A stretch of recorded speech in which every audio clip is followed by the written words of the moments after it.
Hello everyone. In this video I will be showing you my Spellslinger build. So this is the build I've had most success with in PvP. I currently also use this for PvE without changing anything. And currently am able to stay in the top dam. So I don't feel it's necessary yet to have a separate PvE build. However, in the future I might set one up. As a Spellslinger, we are very mobile with high burst damage, but we also drop fast if we are caught off guard. This is why I've set up this build with decent enough utility to keep ourselves in the fight and maintain the possibility to kite and destroy our opponents at the same time. I won't be going in every individual skill, but more into the playstyle of the build in PvP. This is kind of a new setup for my build videos. Let me know what you think of it. Anyways, here's the build. You can see the abilities that I have chosen for my build. With this current build, there are a couple of ways you can open up against your opponents. The safest way to start a fight is to start with a flash freeze. This stops your opponents from moving. While they're frozen, you usually have like a couple of seconds before they will cleanse the ability, at least the skillful players. So make sure that you spell surge immediately into 3 assassinates, which buffs up your assassinate to maximum damage. This allows you, normally I would say if you're decently geared, to burst them down from 100 health to about 40% health depending on your setup, and finish up with a spell surge wild barrage, which allows you to snare your opponents while still doing maximum damage with 100% armor piercing. This way, with the channel of your ability, you can kite your opponents while still maintaining that constant pressure.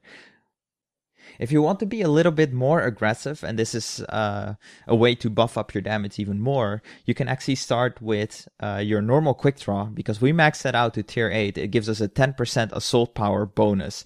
You actually need to wait for the entire channel of your quick draw. So what you do is you run in there and you quick draw first. You get that 10% assault power bonus, and then you move into your combo of the flash freeze, into assassinate, into wild barrage. Now, when your opponents are below 30% health, just keep in mind that assassinates don't need to be spell surge to do that extra damage. So don't waste your spell surge while they're on low health. The flame burst is mainly just to use off cooldown. It does some decent pressure. It crits sometimes up to 3k damage. It's a nice ability. Now those are our main assault abilities that we use there. Now for the extra utilities that we have, is the gate is the first one, which is our stun that allows us to teleport forward and stunning anyone who we pass over. Now this ability is very situational. I usually do not use this ability unless I know I can stop an opponent from pressuring me, or multiple opponents are lined up nicely where I can stun all of them together and set up my next set of bursts with the wild barrage into quick draw, or even the assassinates, depending on how I want to set up the pressure, if it's going to be single target or AoE.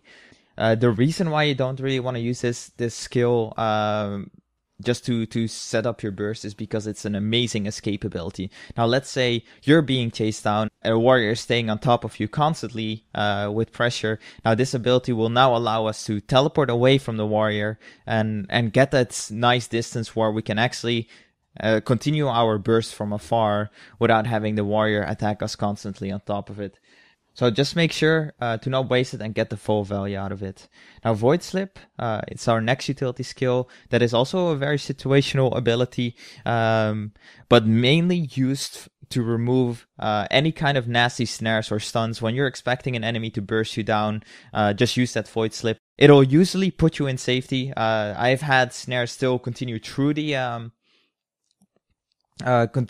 Void Slip, so you'll be snared on location. At least many people still do not know that they should be still continuing their attacks to hit you in this other dimension. They are still able to hit you and damage you. So make sure that you move away out of the location as soon as possible. I try to move to a location where they do not think I'm moving to, so don't try to run towards safety, but run into danger. That way they'll probably run to your safe place expecting you to go there, and you can set yourself up behind line of sight and then prepare your next attack, or just set up your healings if needed. You can also use skills in the Void Slip. So don't forget that. If you have any healing abilities, or if you just want to get even more distance with your gate, you can do this while being in the Void Slip. Which also means that if a Spellslinger is about to run away in Void Slip, let's say he's about 20% health and he's like, yeah, I'm about to lose this duel, let me run away. You can actually Void Slip behind the Spellslinger and you'll be able to see him in that different dimension, and you can actually nuke him down while being in the Void Slip. This is something I really love about this game. It's an interesting mechanic, and I'm glad they added this in.